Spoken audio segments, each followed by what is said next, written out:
제 남편이 청결에 대해서 좀 심해요. 청결.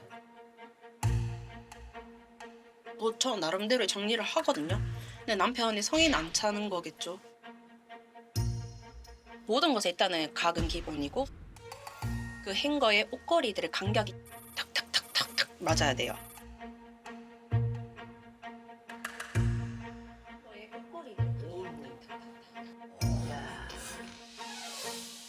커튼 쳐도 그냥 치는 거잖아요. 근데 그 쳐도 자기만의 그 치는 그게 또 있나 봐요. 그래서 항상 제가 열어놔도 그걸 또 건드려요.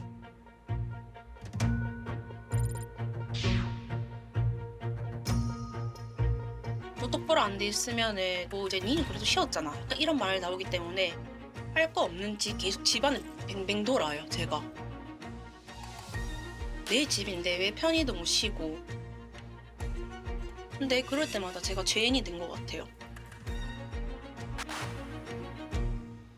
그 청결이 이제 아기한테까지 영향이 가는 거죠. 아기가 뭘 이렇게 잡았다고 하면 무조건 손 닦여야 되고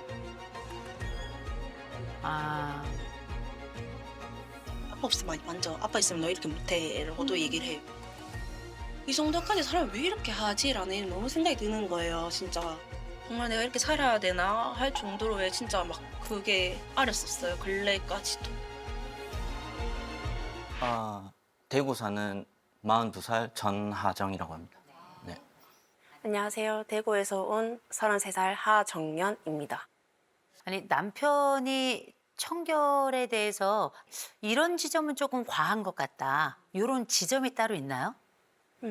일단은 퇴근하고 와서의 루틴이 있어요. 네. 이제 현관문을 열면은 일단 신발장을 살펴봐요. 이제 뭐 유모차 바퀴라든지 뭐 틀어졌는지, 정리할 게 있는지, 뭐 신발 뭐 정리할 게 있는지, 신발 뭐 정리할 게 있는지 이런 것부터 보고.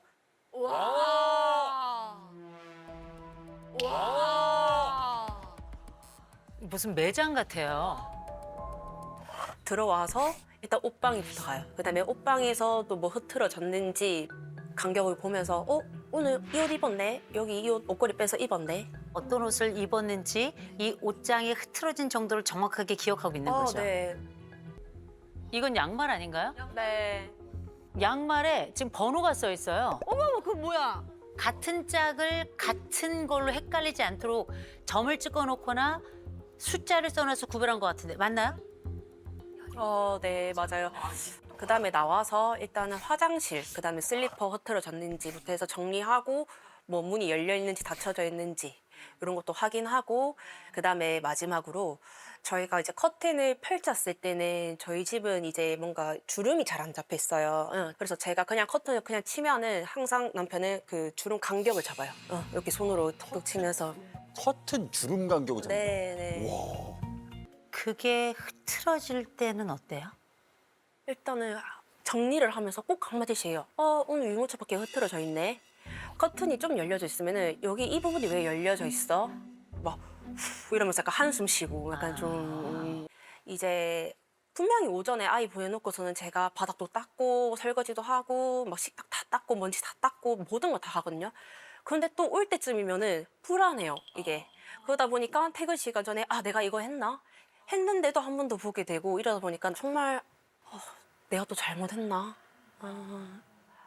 이게 매일매일 진짜 이렇게 해서 살아야 된다는 게 저는 가슴이 너무 답답해요. 턱 막히는 느낌이 너무 많이 해요. 뭔가 자꾸 집이 창살 없는 감옥 같아요, 한편으로는. 네.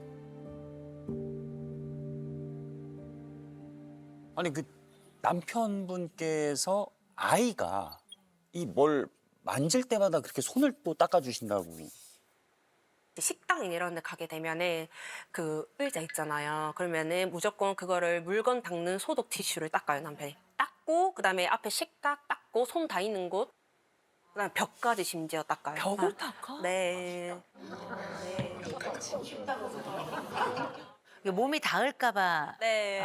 예. 뭐 가다 무조건 아이가 손이 닿는 곳은 무조건 다 닦아야 돼요. 이거 혹시나 아프거나 뭐 하면 뭐 당연히 힘들지만 엄마가 제일 힘들잖아요. 애를 보는. 뭐 차라리 그러면 잘 닦이면 덜 아프지 않겠냐. 좀 근데 아이에게서 손 떼세요. 아이에게서 손 떼세요.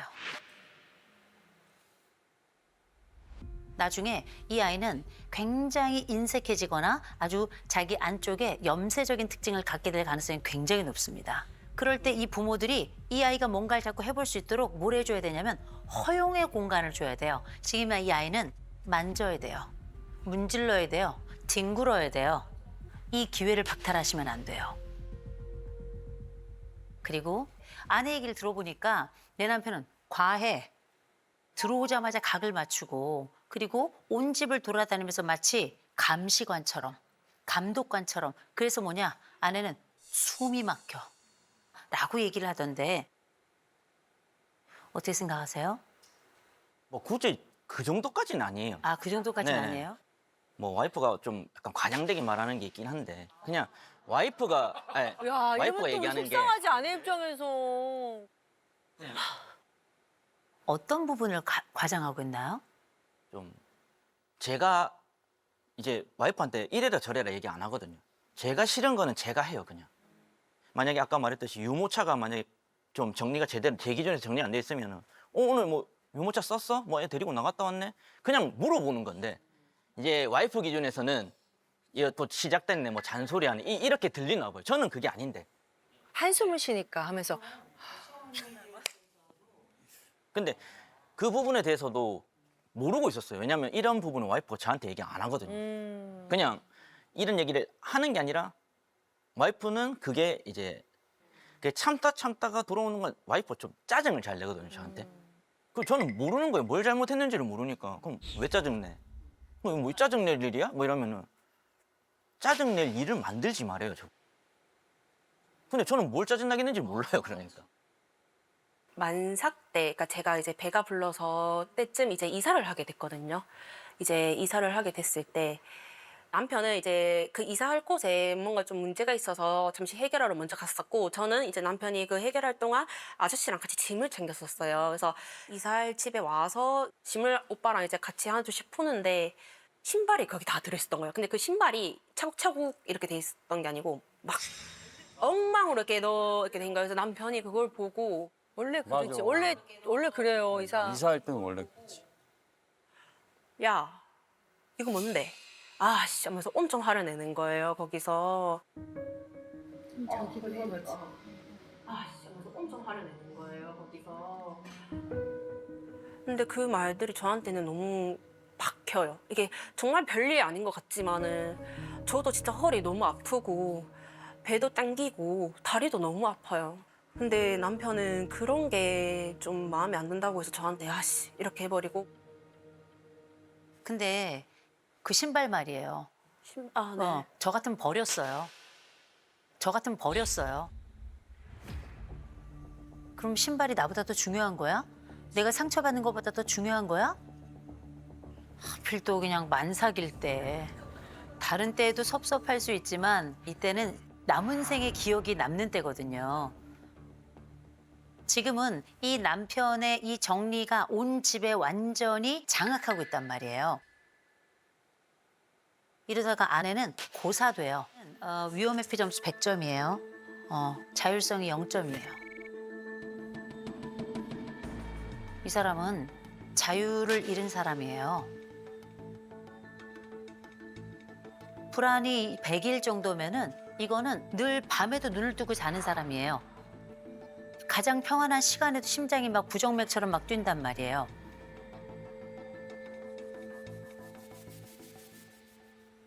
남편은 아내의 이 상황을 이해하지 못할 거예요.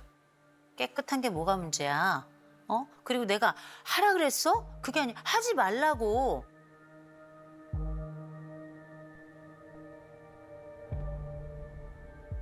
근데 그 앞에서 움직이는 것 자체가 이 사람에게 스트레스예요.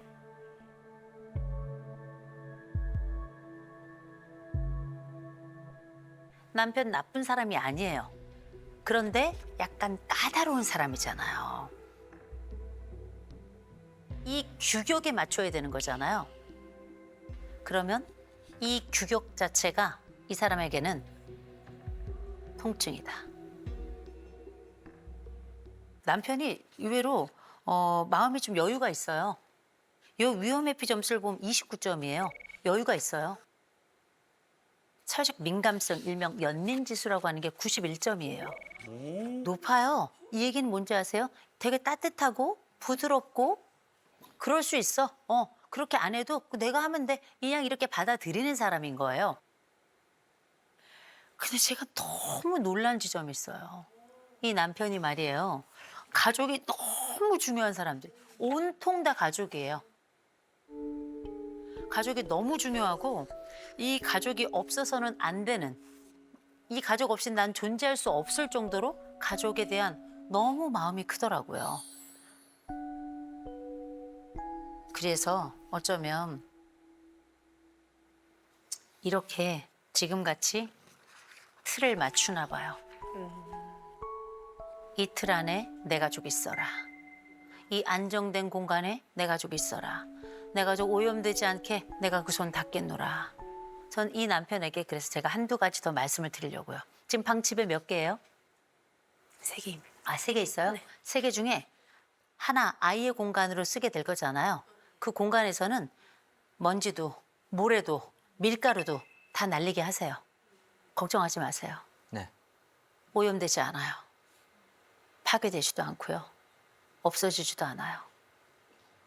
그러니 안심하시라. 네, 알겠습니다. 그리고 엄마가 자유로워야 아이도 자유로워요. 그래서 남편이 딱 정해진 공간 꼭 지켜야 될 거 있죠? 몇 가지 딱딱딱 지금부터 얘기할 거예요. 그 공간 제외하고는 다 안 할 거예요. 뭐부터 할까요? 제가 생각했을 때는 그래, 이 정도는 내가 한다는 게 저는 이제 예를 들어서 옷이나 신발이나 옷장, 신발장, 그렇죠. 이건 남편의 세계예요. 또 어떤 거요? 그거면 충분합니다. 이거면 충분해요? 네. 그럼 이건 아내에게 물어봐야 되겠네요. 그렇죠. 생각났다. 아, 맞다. 그렇죠. 하세요. 이게 저도 모르다가 그래 물에 딱 보이면 얼룩이 보이는 게 있거든요. 네. 근데 그런 거는 와 진짜 제가 못 참을 것 같아서 그건 제가 닦아야 될 것 같아요. 보여도 네 얼룩이랑 얼룩은 머리카락 닦겠다. 이런 거. 머리카락이나 얼룩. 바닥에 뭔가 떨어진 건 내가 네, 닦겠다. 네, 네. 괜찮아요? 네. 네네. 적어 놓으세요. 음, 적어서 냉장고에 붙이세요. 네. 다만 아내가 얘기해 주셔야 돼요. 그렇게 결정해줘서 고마워. 그럼 남편이 얘기해야 되겠죠. 당신이 편안해졌으면 좋겠어. 이게 중요한 거예요.